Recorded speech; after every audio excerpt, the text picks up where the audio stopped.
Hi from down under. Yes, so welcome everybody. It gives me great joy to be here today and present this symposium that we have put together. So perhaps if our symposium members could go on mute. I really wish I was in Amsterdam, and I wish that I would be meeting so many inspiring people face to face and networking. But here we are, beaming from Australia and New Zealand, and thankful to the technology that allows us to connect. Is my slide on the second one? So I'd like to begin by acknowledging the land on which I live and work, the Wurundjeri people who are the traditional custodians of this land. I would also like to pay respects to the elders, both past and present, of the Kulin Nation, and extend that respect to other Indigenous people who may be present today. So this is our fabulous team, and after you hear from us today, you will know that we deeply share our values and beliefs, and are so happy to present this symposium today. I'm joined by Silvana, Anik, and Catherine, and supported by all these wonderful team members that you see on this slide. So I will start by inviting Silvana, who will present how we viewed the experience of parents of young children with disabilities through a positive psychology lens. So welcome, Silvana. I'll stop sharing so you can share yours. Over to you. You're on mute.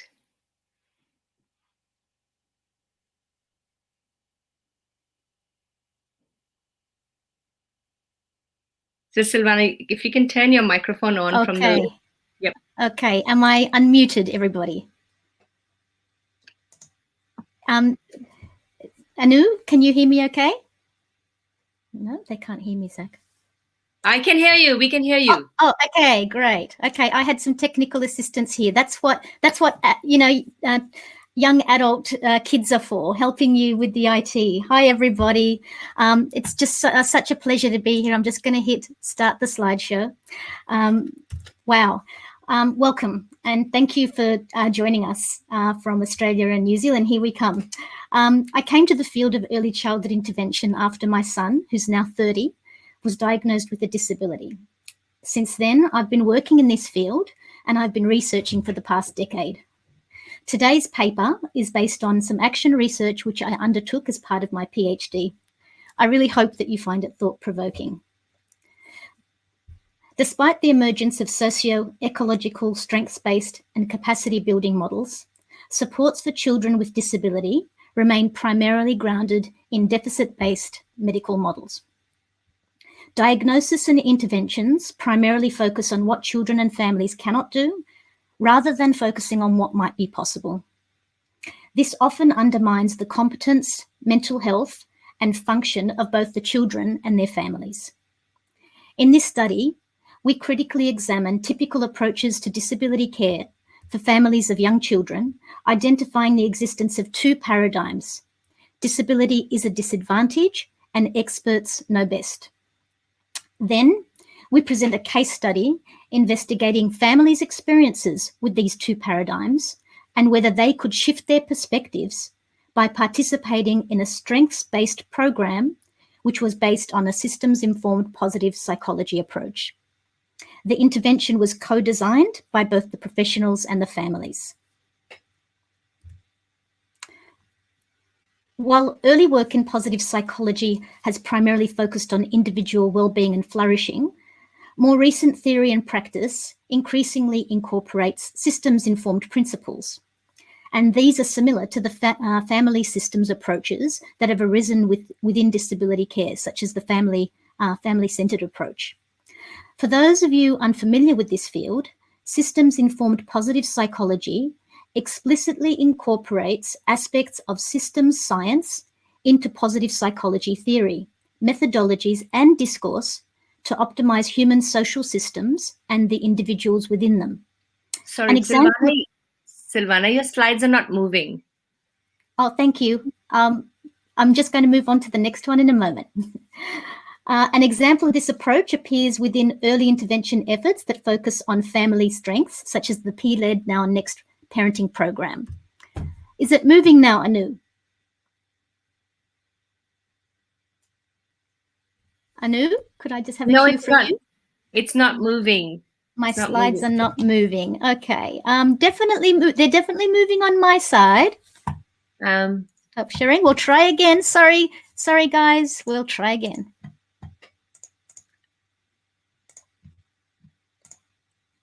Thanks for that cue, Anu. No worries. How's that? Has that moved to a slide with two visuals? Yes. Yes. Okay. Fantastic. Well, you didn't miss anything. This is a good one. Yeah. So in terms of the intervention that we undertook, the intervention in this study is based on a family-centered capacity building approach. It aimed to support the families to take an active role in achieving goals for their child within an individual funding context. As many of you may know, we have the National Disability Insurance Scheme here in Australia based on individual funding. This study was done before then, but you get the idea. Families and professionals co-designed the intervention, and professionals coached families to record their progress into an ebook. And you can see a couple of examples from the ebooks here that parents were coached by the professionals to fill in themselves, and they really had the control over that ebook. They were filling it out themselves and recording their progress. Ebooks were anywhere from 20 pages to 80 pages long, depending on the family's preference. Okay, in terms of the methods, our case study approach is not meant to be representative of broader samples. Instead, it begins to give voice to the experiences and perspectives of families who are deeply impacted by, but often lack a voice in, the approaches and paradigms which drive disability research and practice in the early childhood years. So here are the results. Here I present an illustration that summarises our results. I'd like to just ask you to look at the left side of the illustration first. So we critically examined typical approaches to disability support for families of young children, identifying the existence of the two paradigms, disability is a disadvantage and experts know best, as you can see with those two boxes on the left. Under the seesaw, we see some examples of quotes from families in the study which represent these two paradigms. Parents said things in this group like, I just want somebody to assess my child, find the gaps and fix them. Or, just, tell me what I need to do. Or just, I want to be told what I need to do, really deferring to the professional that they know best and seeking guidance from the professional. Now, let's take a look at the right side of the illustration. This side represents the results of our thematic analysis of program records and focus group data arising from the strengths-focused intervention. The analysis identified two primary themes representing alternative perspectives to those paradigms we just saw on the left, disability is a disadvantage and experts know best. The new themes on the right are, we will start with our strengths and we've got this. The sub-themes, as you can see, under we will start with our strengths are parents talked about their child's strengths very directly. They talked about setting a vision and making a plan, really sort of proactively. And they also talked explicitly about working to achieve goals and celebrate success. Next to that, the second box with the second theme is also the theme, we've got this. So in this theme, the sub-themes were parents were talking about transformation. I was in this place, but now I'm in a different place.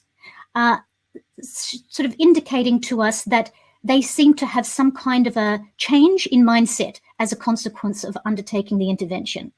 And another sub-theme was looking after myself is important. So this was a real surprise. We were not expecting for the families to actually have this moment of really acknowledging in these early years how important it is to look after themselves. So let's look under the seesaw again, underneath those two boxes. Some of the examples of the quotes from the parents that emerged throughout the strengths-based intervention were, I have a plan and my goals are achievable. I am powerful. In fact, I am powerful, and versions of that kind of language was probably the most prevalent sort of way that parents, mainly mothers in this instance, explained what they were experiencing as part of the intervention. I believe in myself and I changed as a mother. Such quotes indicate that the parents developed a greater sense of well-being concepts and practices in their routines and their communications with their children. We refer to this change as the development of their well-being literacy. Our case study provides clear examples of the shifts in perspectives of the parents and suggests that the incorporation of systems-informed positive psychology principles within early intervention approaches provides a potential pathway for shifting the two paradigms which we see on the left: disability is a disadvantage and expert knows best. In summary, while care needs to be taken in generalizing the results, our case study provides clear examples of shifts in perspectives that occurred and suggests that the incorporation of systems-informed positive psychology principles within early intervention approaches provides a potential pathway for shifting the problematic paradigms that dominate approaches to disability support. Okay, in terms of implications, firstly, a systems-informed positive psychology approach can reveal unhelpful paradigms and also the cascading impact that these paradigms have on training, care, policies, funding, and practices. Once we make these invisible paradigms visible, we can then better focus on developing systems-informed positive psychology programs that are strengths-based and empower families. We suggest that such approaches need to become more central to disability supports. Secondly, the use of the ebooks is a promising approach to shifting underlying paradigms for the parents. It may also help to develop their wellbeing literacy and help as a tool to support shared decision-making between the parents and the professionals, with the expectations of the control sitting with the parents because they are in charge of the ebook. Future work could also focus on directly incorporating the child voice through the ebook. Whilst we didn't intentionally to do that, there were a few examples and that really helped us to see that more can be done there in future. Okay, hope the slides are moving. We're on to limitations and almost done. Replication, incorporating qualitative methods and expanding to diverse samples is necessary to consider the extent to which the themes here generalize. Further testing the intervention approach, especially the use of the ebooks as an approach towards developing well-being literacy, is also needed. These should also be extended to broader samples, testing both the perceived and objective short and long-term outcomes for families. Okay, to conclude, at a broader level, the development of wellbeing literacy potentially provides parents with the confidence and strategies for leveraging their impact in the disability system by building the wellbeing knowledge they acquire about themselves and applying it to life decisions, including those decisions that they're making about their young children. We suggest that the development of wellbeing literacy through interventions such as the ebooks provides a lens through which parents and peer groups can voice their needs and preferences, build their decision-making capabilities, and exercise choice and control.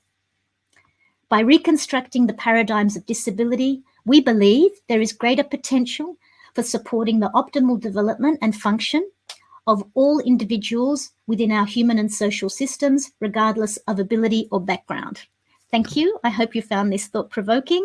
I'd like to welcome our next speaker, Catherine. And Catherine, I'll stop sharing now.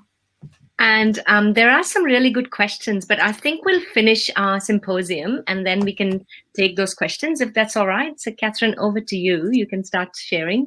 But perhaps, Silvana, I've just taken a shot of the questions. So I might, throw those questions back at you after we all finish. So Catherine, are you sharing now or am I sharing?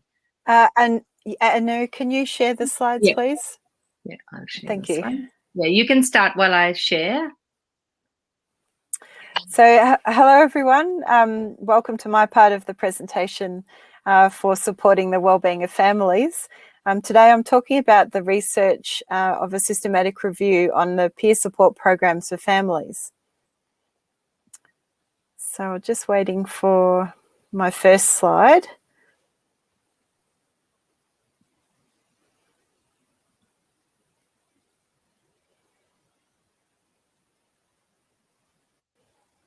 It's on its way.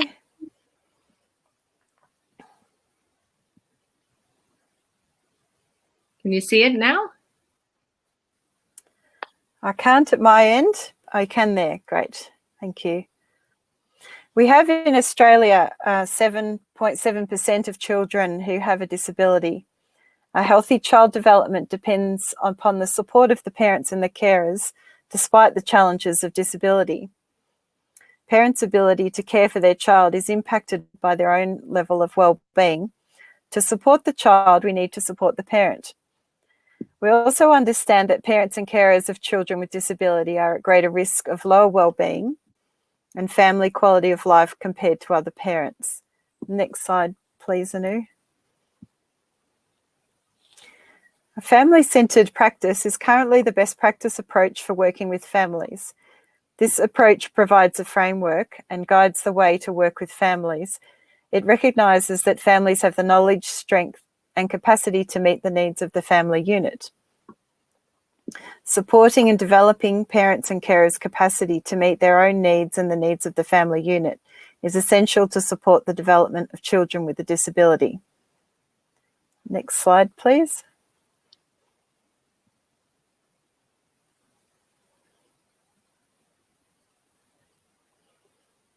The approach of family-centred practice reflects the lens of positive psychology. As through positive psychology, we understand that wellness is not just the absence of distress, anxiety, depression, stress, but also the development of positive aspects such as happiness and well-being. These positive aspects of health can be gained through regular experiencing positive emotions, engagement, relationships, and a sense of life being meaningful and worthwhile and functioning well. So through interactions with families, we're looking for programs that develop positive psychological aspects to support families, such as peer support programs. Next slide, please, Anu. The peer support, yep. Peer support refers to the support provided from the social networks from others in the same situation, with a focus on creating the social connections and relationships between participants. Parent peer support programs are an established approach and part of family-centred practice to build family capacity and well-being by building the agency and empowerment of parents. An example of the peer support program is the Now&next program. This is an evidence-based program that assists parents and carers to develop goals for the child, the family, and identify strengths and increase parent capacity. The Now&next program has been developed and run by an organisation called Plumtree in New South Wales, and Silvana and Anik are the creators of this.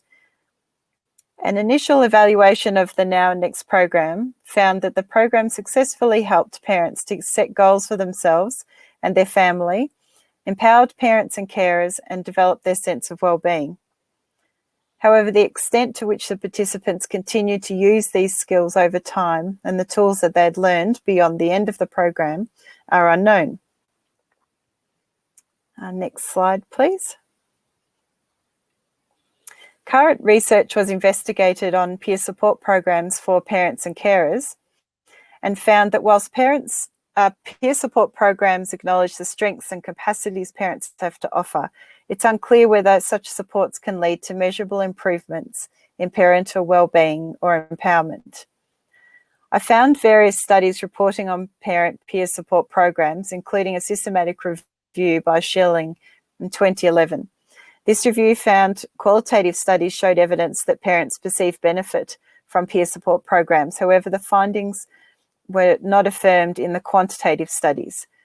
The aim of my review was to synthesize recent literature and build upon previous research, and to complement previous established conclusions of the qualitative findings from Schilling's review by specifically analysing the current quantitative research to determine if peer support programs or programs that contain a significant peer support component lead to measurable improvements and that are effective in improving the well-being and empowerment for parents and caregivers of children with chronic illness or disability.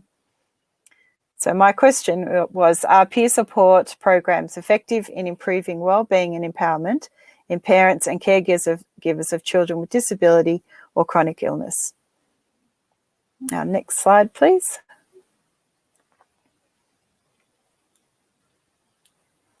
For the review, data was extracted by 2 reviewers, and assessment of risk of bias using the Cochrane's risk of bias tool was used. Data was organised into tables for descriptive analysis. No meta-analysis was attempted due to the low quality of reporting and heterogeneity of the included papers. For the review, inclusion and exclusion criteria were applied. The search strategy was developed and the databases searched. We independently identified, read and screened all titles and abstracts identified from the searches against the inclusion and exclusion criteria using the web-based platform Covidence. We found 2,587 articles that we screened, and that led to a full text review of 86 studies, which resulted in 12 studies to be in this review. Most studies were pre- and post-test, with one randomised controlled trial and one non-randomised controlled trial. And the age of the children of the participants were from 0 to 28 years, and the main diagnosis was an autism spectrum disorder. The risk of bias tool found the risk of bias was high, mainly due to the study design. The next slide, please, Anu.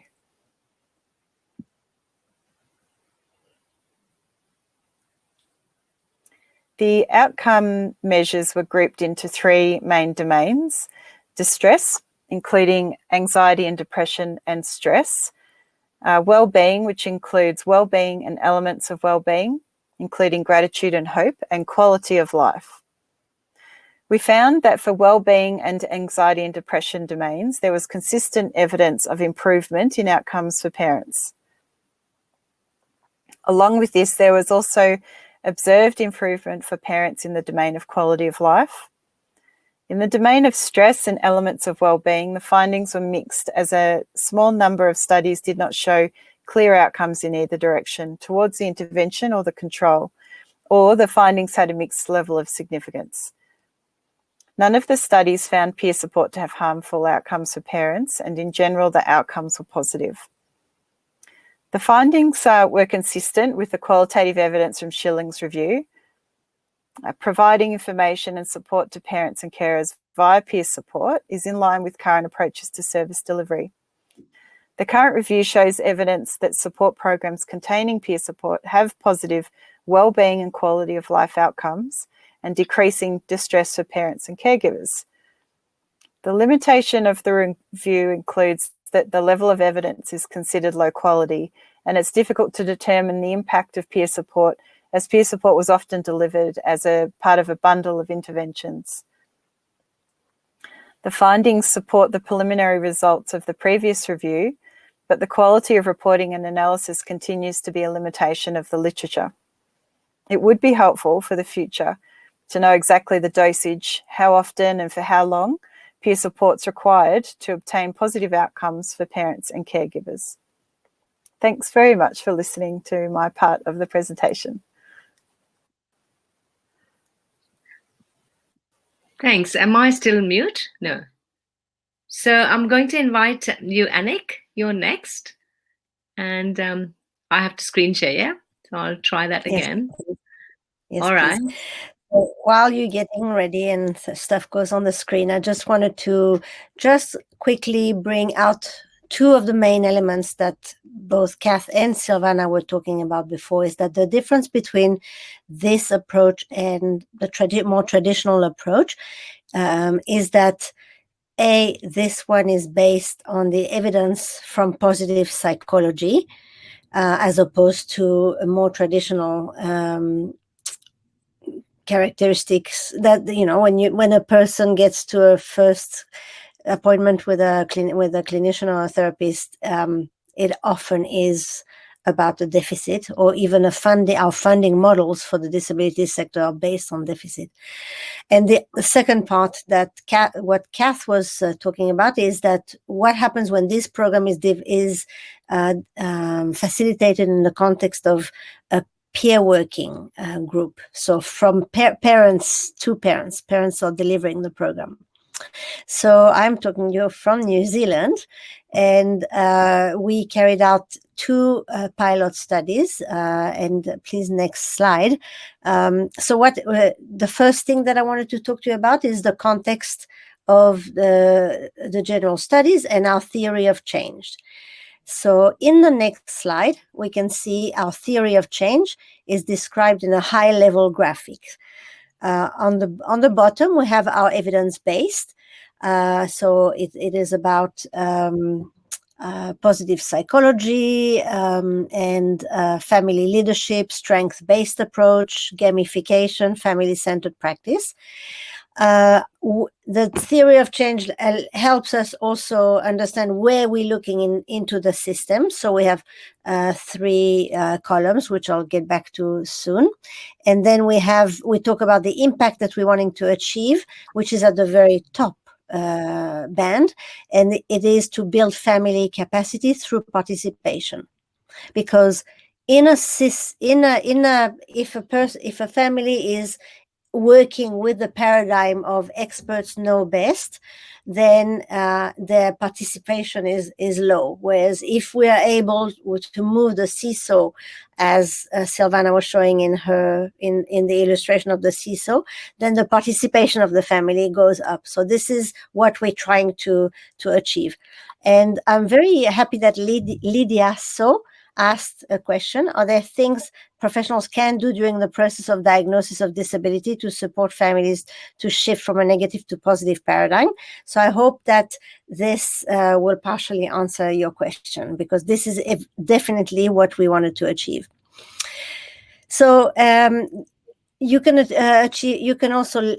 So sorry, we're still on the theory of change for a moment. So within a system-informed positive psychology perspective, we're working with 3 elements of the bigger system. On the left, it is historically the professionals who got the responsibility to create effective partnerships with family.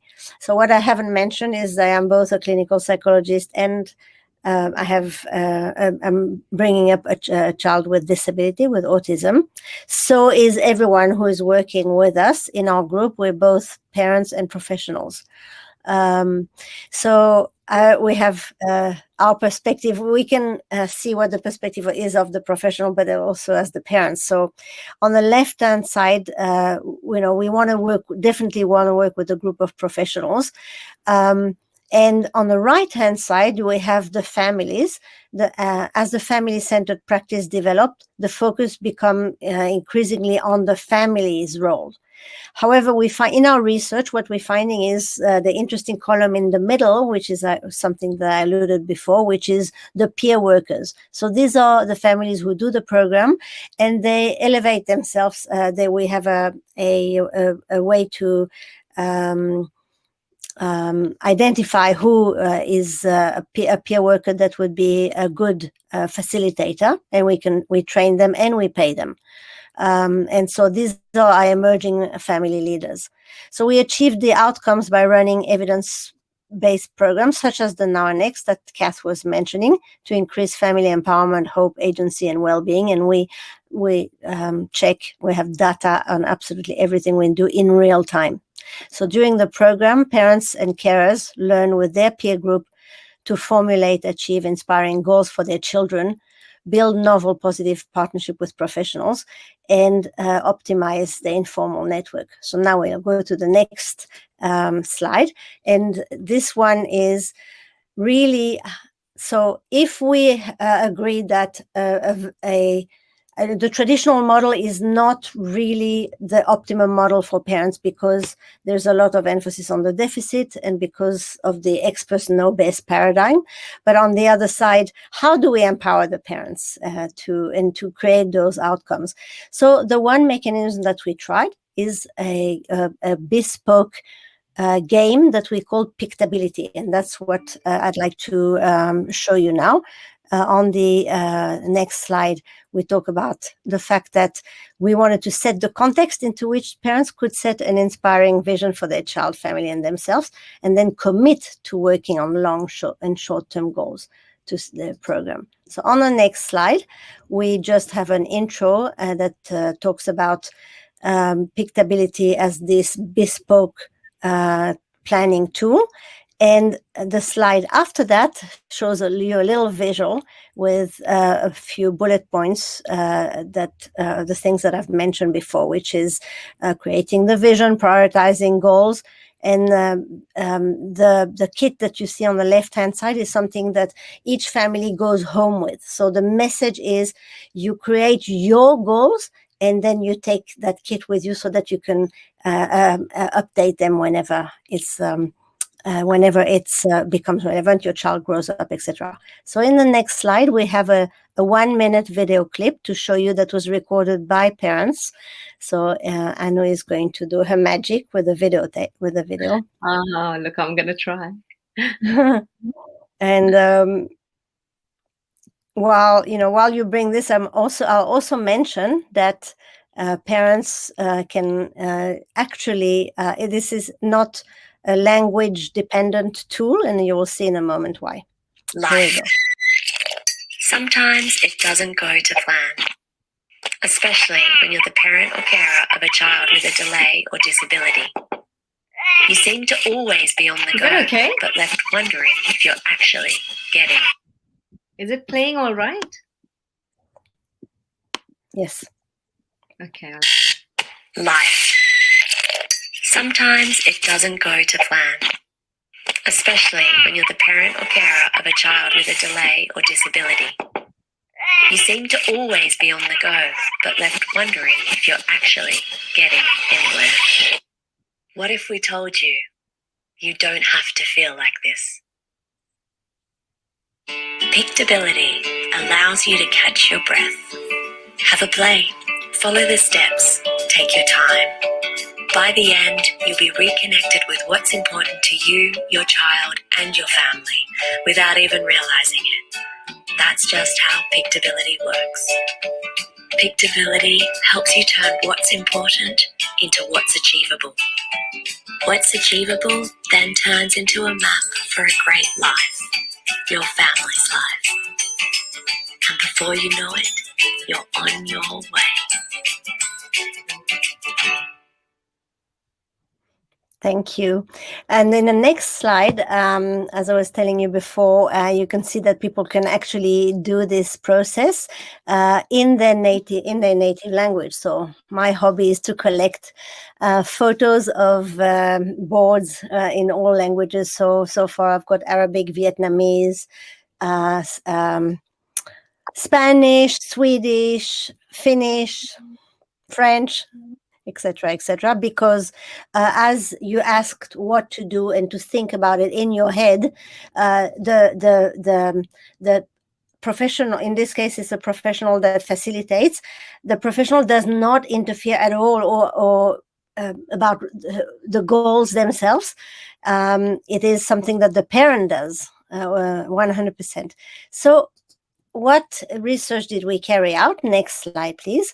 We carried out 2 qualitative pilots, and we compared groups that use this Pictability system to create their vision to different types of control groups who use traditional planning conversation. Next slide. The first study is the study that Silvana mentioned earlier. This is just a different part of the results. For the results, we analyzed we had 2 groups with 10 families each. They were randomly selected, and what was analyzed was the family files, and there was a thematic analysis throughout and after the end of the intervention. 2 researchers analyzed the files, and when so what did we find? We found that in the process of planning, there was a very big difference between planning with Pictability or planning in a conversation. So in a control group of the conversation would be things that you would be familiar with. It's the meeting is an agenda that's guided by the professional. The professional chair the meetings. The professional is the one who's taking the notes of the meeting and completes all the IFSPs, is the individual education plan for the young person. So it's all written up by the professional. The family are asked about the strengths and the child of the needs of the child, but it's not always easy for the family to come up with that in a conversation. In fact, we found it quite disempowering as parents to be asked that question verbally like this. And the professional asks families to identify also their family strengths and needs. But on the right-hand side in the experimental group, the families participate in the planning process using gamification. The professional just facilitates the experience, lets it unfold. The tool is so built that things happen, and the person who is facilitating the process literally needs to let it happen. And it's the families who lead the process. So the families wrote their goal, and what we always ask is, who's holding the pen in that? So when, as a professional, if you work with a family, ask yourself who's holding the pen. And families choose characters through this game that represent the child and their strength, and they identify their strength and their needs through a series of images and goals. So we saw that in the files, the first process evaluation that we did showed a very big difference between the two conditions. Next slide is the next. What else was different between the control group? Well, the goals were mostly child focus, and the family engagement was really hard to gauge. So in the files, there was no real way to talk about in what way the family engaged beyond being there at the meeting. And also, the files did not have any data of the way that families contributed to that session. So whereas if you look at the other side, you see that the goals include the child, the family, and the personal goal for every file that was sampled. It was very clear in the file. And the families engaged in the process of selecting and prioritizing goals, and they enjoyed the process of gamification. So study 2, next slide, was 3 groups of 20 families each. So one was Pickability group, and then we had 2 different control group. One was doing a traditional planning session with a professional, and the other one was doing no planning but attended some activities at the early intervention center that was done in New Zealand. And the survey after planning in 6 months thereafter was carried out, and the interviews were analyzed thematically. So once again, next one is the results. So we see that both Pickability group and the group that was engaged in planning with the professional, they're both thinking about their goals. The difference was that Pickability parents were more focused and energized. They were starting to work actively on their goals. They commented that Pickability made them realize that they have capacity to achieve their goals. So that was a big difference. The next slide, I'm sorry that I have to rush with this like massive amount of data, but the next slide, while the Pickability group was motivated to work on their goals, and they said that the experience encouraged them to reflect on their current life and where they'd like to be in the future. And but both control groups reported relying on professionals for tips and tools. So here we are for the question that was asked before: how do we operate the mind shift? It is not easy as a professional to you really want to hand over back to the family their agency, but we don't know another way to do this. Hopefully there will be other ways developed. We don't want to say that this is the only way in the world, but this is a way that works really well. But we didn't find other similar tools, but we welcome discussion with our professional partners to find out, how can we develop more methods. So the next one in the study is that the researcher observed a certain tapering off parents' enthusiasm as the 6 months follow-up.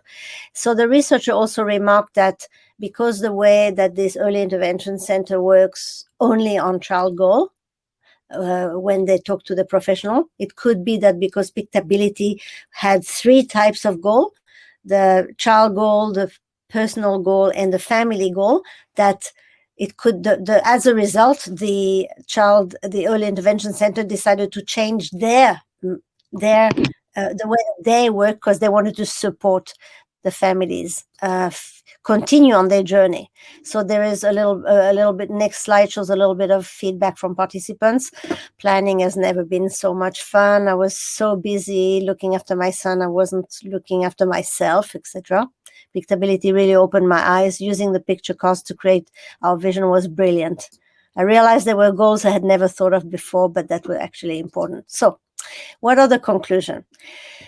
Pictability is an effective strength-based tool, providing parents with the experience of formulating the goals and also setting to start achieving them, the commitment. There are indications that this tool can support families recognize their personal agency to achieve goals, as well as identifying how partnership with professionals can support achieving more specific goals. So in the next slide, this is as a result of this study, this is what we implement now with Pictability, is when people put their goal cards in with, this is called a vision board. We ask them, put towards the center of the goals of the board those goals that you can start working on your own, and leave at the outskirt in the green circle the ones that you need the professional for. And this is unbelievable. It is so simple and so powerful, because the family has in front of them a map with, oh, next time I go to a professional, I'm going to talk about these 3 goals. So within 45 minutes, you actually laser point to the next, what the family is going to come to you with, as opposed to everything else that they have to deal with as a family.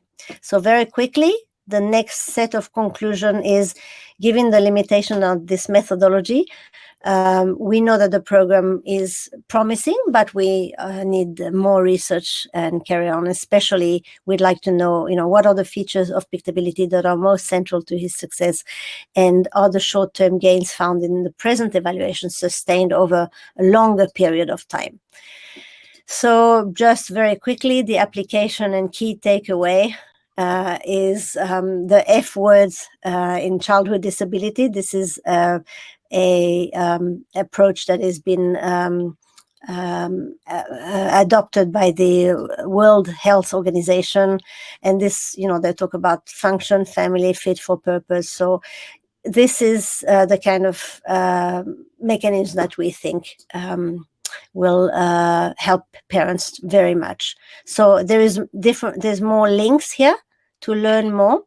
And when I was rehearsing this afternoon, what I decided to do is put all these links in a LinkedIn page, which I will paste now in the chat. And so if you want to either to access the links or to carry on the discussion, we'd love to. Thank you very much. Thanks, Annick. I will stop sharing. And while I can see that you're already answering questions, so I just have one last presentation and I'm going to run through that. Won't take that long, so hopefully I can run through my one. But I can see some really good questions in the chat. So if you can perhaps keep answering, then that would be great. So here's mine. Now, can you see my presentation? Let me see. Yes. Yeah. Okay. Thank you. So my talk is about family quality of life, and I will run through my next slide. So a bit of background is that for the like Silvana's already talked about this, and Annick has talked about this, but it's important for us to keep reminding ourselves that in the disability sector, including all the recent programs in Australia, they're still deficit-based, despite me, I think, from 30 years listening to how we need to get away from the deficit focus. So assessment reports still highlight how disabled a person is, rather than how supports can be provided to improve quality of life, inclusion, and participation. So this is, I think most of the people who've done quality of life and family quality of life would know the model by Zuna and her colleagues that draws on a positive psychology perspective of, and I particularly like family quality of life because it kind of looks at the positives rather than, and it is dynamic. And it looks at factors. For people who don't know this model, this is family quality of life is dynamic, and there's several factors that act as predictors. For example, individual family factors such as demographics, but also characteristics such as belief systems and values and family unit dynamics. And these together really help us understand how families cope and how they continue to function using those, that the gears keep moving smoothly or they get stuck depending on what's going on in their lives. But time and time again, the families go back to the positives in their lives to keep coping with things as they happen. But there are systemic concepts, as you see in the dotted lines, the systems and policies and programs that have an influence or a mediatory influence on family quality of life. So if you're working in the field, it's important to know that those are things that really impact families. So we did 2 studies, and with parents of children with disabilities. So one group was preschool, and the other group was school aged, and it was mixed method studies where we did the Beach Center Family Quality of Life Scale, and we did in-depth interviews. So and we did thematic analysis, and we also used the ANOVA's for comparisons, and we also looked at some descriptive statistics to help us understand the results. So the aims of our research were to investigate parents' perspectives of their family quality of life when they have a young child with disability, and to compare the differences in the family quality of life in the 2 age groups, so preschool and school aged. But the main interest that we had was to inform policy and practice for early childhood intervention services. So a quick snapshot of what our quantitative results showed us. So both, I'm not presenting all the results, but both the studies and groups of families had high scores on family quality of life, and like the mean scores were between 90 to 100, which are quite high, and which left us quite surprised as to, how come families were doing, achieving high scores on family quality of life. Of course, when we compared the scores between the preschool groups and the school age groups, the family quality of life scores reduced as the children got older. So that means as the children were growing older and there were more things coming up in life, it was impacting on the family's quality of life. So the total scores had significant differences between the 2 groups, but also the individual elements of family quality of life, like family interaction, parenting, emotional well-being, physical and material well-being. All of them had significant differences between the 2 groups. But when we looked at the qualitative data from the interviews, we understood that the families were using a lot of positive psychology tenets to actually help them manage their and feel a good sense of well-being and feel a good sense for their family quality of life. So both groups of parents said that despite the hard times and challenges, the overall family quality of life was good or reasonable, and that there were many positives that helped their quality of life. Some of their beliefs and values were adding to this positive feeling. Parents in the preschool group expressed that their inherent values about being a parent, so their role of being a good parent, was important to them, and that was helping them feel good about themselves. So that commitment to parenting is what they really wanted to do. Many, and they wanted to do that role well. Many parents talked about their faith and their positive outlook that kept them going, And there was another interesting concept that in the preschool group that many parents talked about normalization, that, this is exactly what it would be like if my child didn't have a disability. So they kind of talked about normalization, and they talked about this concept that is written as stability in the literature, which means that my child will continue to progress. So they had this hope that yes, my child is 2 now, but when they go to school, they will learn more skills. So this stability that they were foreseeing was actually helping them feel a good sense of their family quality of life. And they said that as the years went by, they acknowledged, so the school-aged parents acknowledge and accept the disability as being long-term, and they tried to find positives. So they talk about transformations that happened to them in their role as a parent within their family and within their community. So they're still hopeful that their child is going to improve and learn skills, but they also accepted that their life was different to others who did not have a child with disability. Many of them reported that they felt courageous, they felt stronger, and they were able to advocate for their child more.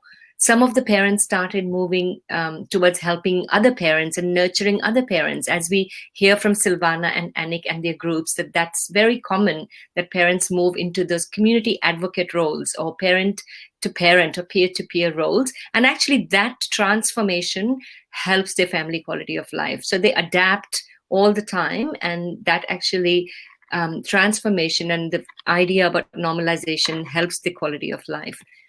So if you look at that model again, this is after 122 families that we looked at in our study. On the left are all the factors that were supporting their family quality of life. They had lots of challenges too, as you can see on the right side. So there were things that, the poor health, lack of sleep, lack of funding, and difficult times of transition. So time of diagnosis and time when they transition, and a lack of coordinated care and services, financial issues, all that challenges their family quality of life.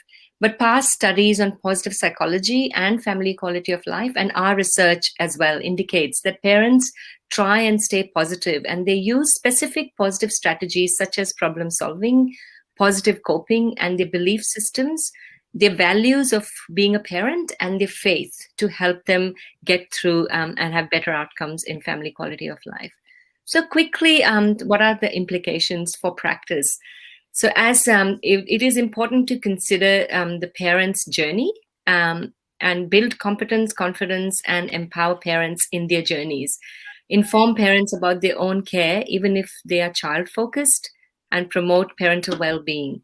Inform parents about benefits of, having some respite, having some residential care so that they can regroup and look after themselves and look after their family, and promoting and helping with better inclusion and family partnerships in mainstream schools, because that was a real issue in our studies, was the mainstream schools were not supported enough.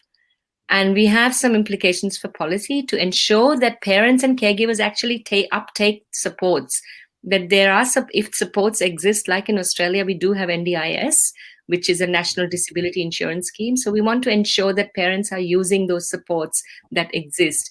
And to promote comprehensive coordinated care, we know that it takes a village to, achieve things, and consider access to respite care, residential services, and seek family outcomes, seek parent well-being outcomes to have a better quality of life. So just to end, this study reinforces that positive adaptations and positive transformations help family quality of life. Families need to be supported in planning for the future. And past studies and this study concur that if caregivers are involved and supported and included in future decision-making, the caregiver burden significantly reduces for families, and family quality of life outcomes are improved. So we are living right now through unprecedented times. In many ways, the world is ready for positive psych perspective. And never has the world come together like how we have come together now, and used our collective beliefs, values, and most importantly, we've used hope. Hope for a vaccine, hope for that we could travel again, hope that we will meet our loved ones, and hope that we will go back to face-to-face times. So in a time like this, we need to pause and reflect on supports that we are involved in the service and in service to disability. Are we still deficit-based? Are we looking at children and families and what they cannot do? Or are we still looking at stress and depression kind of outcomes? So are we really being strengths-based? A strengths-based approach recognizes that all families, and in fact, all people have strengths. And so are we using those strength-based interventions? And the programs we talked to you today about, the Now and Next and Pictability, they work in collaboration and promote positive psychology. So based on outcomes such as family quality of life and hope on our path of achieving lifelong outcomes, we hope that we can work together to support inclusion, participation, and quality of life. So I'm going to end there. And what is the time? Do we have any time for? questions or discuss? I know that there are chat questions going on, and there's one unanswered question, Anu, from the chat, as far as I can see. A question from Lydia, who asked what more can be done during the process of diagnosis of a child with a disability to support the families to have a transformative approach to their thinking about their child. And Lydia, that's a fantastic question. Our hope is that we're starting to shine a little bit more attention and shining a light on this age group and the need to start thinking about how we support families through a systems-informed positive psychology approach. Some practical things that we think that could be done at that point is for every organisation and every contact in the community, every contact in the medical and diagnostic experience that families have in those early years during their child's diagnosis should be on the same page about supporting families not through a chronic sorrow and a grief lens, but through a more positive, adaptive lens where families are supported to have hope for the future, and rather than, enabling families to get stuck in sort of this mindset of what is going to happen to me and my child, and this is all doom and gloom. We hope that by shifting families' attention out of the information seeking and straight into, okay, so here we are, what can we do? Let's start. What would make a difference right now? And really supporting families from that earliest possible point. So all people coming into contact with families in that point should be on the same page about a positive vision and a hopeful vision for people with disabilities, for children with disabilities. And that's a big mindset shift for families, but also for our society. There's still a long way to go. Thanks, Anu. That was one outstanding question. That's one more really interesting one from Catherine. A question is, my question is, how do you see parental positive involvement beyond childhood when the focus shifts to independence for those young people with profound disabilities? And we've talked about this a lot, haven't we, Silvana? And this afternoon, Silvana and I were just talking about, it's a real different lens that we need to start recognizing, how we go about that. But do you want to take that one, Anik? Or Silvana? I'm just mindful. We've got 2 minutes. I'm happy to. But chime in, Anik. I guess as a mother of a young man who's now 30, I guess what I'm often seeing is that, and Anik shares this view, is we had to learn through our experience. And most families don't have that luxury of spending 18 or 20 years to learn how to parent a child with a disability. They don't know about the UN Convention. They don't know about the rights-based approach. So there's no real system to support families of young children to have this vision of a positive and hopeful life for their son or daughter beyond 18 years old, a life of citizenship, purpose and acceptance. That doesn't even enter the minds often of parents of little children. So if the system can be geared to support families to see that possibility, and if we can bring the adult disability system, the adult disabled advocacy networks, the adults who have a disability to come together with family leaders to help educate and support families and to help them understand what kind of support would help get their son or daughter to a life of citizenship and purpose, then that would really, we think, be helpful, because families don't know what they don't know.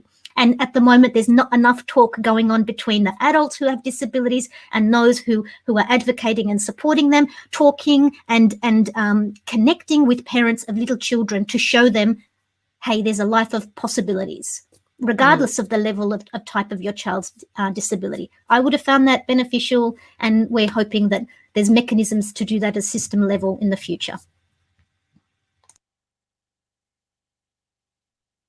Yes, we hope that too, Deborah. Deborah's talked about hope as a concept in relation to reality.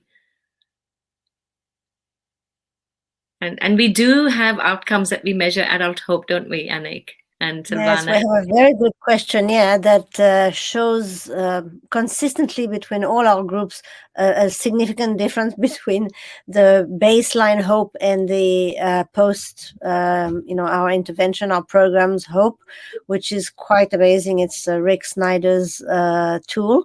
And, as a professional, if I think back, a lot of my colleagues would have said, maybe it's not such a good idea to raise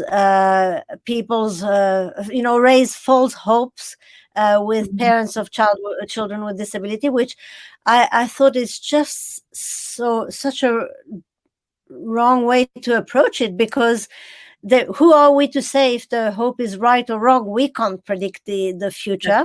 And so, you know, so what we say to parents is that they, you know, they hope for the best possible outcome for their child. And so that's a really good one to go for, because we don't know how far or not we can go. But I think that it's like Henry Ford, you know, if you wish it happens, it will happen. And if you think it's not going to happen, you're still right. So somewhere in that, you know, and the parents who we work with in the early years tell us that they think that their children are going to grow in a different world, in a different environment, different beliefs about themselves than the children of previous generations, because these parents are completely expecting the same life of possibilities for that child with disability as for the others. That sometimes they have a number of children, so they're telling us that it is the way that they're bringing these children up. So it's very encouraging for the future. And there's a request for whether there's Pictability available in Dutch. I saw that too. So yes, I've just posted a link about Pictability. We actually, there's very little that's written in Pictability, so it's mostly images. And as you could see, as I showed you, people can write in whatever language they want. So I've put a link. We have Catherine with us, who's doing her master's, and she's actually going to be looking at long-term outcomes as well. So we are trying to add a lot more research and evidence to the program. So constantly measuring what we're doing. So yep, stay in touch with us. And it was lovely to have a great audience. And yeah, thank you very much. Thank you, everybody. Thanks for joining. Thanks, everybody. Thank you. I don't know how we end this, but Thanks, everyone. Thank you, everyone. Great audience. Yeah, great question. So I don't know. Let's just wait till the technical people tell us what to do. I see that the record button is still on, so it's still recording.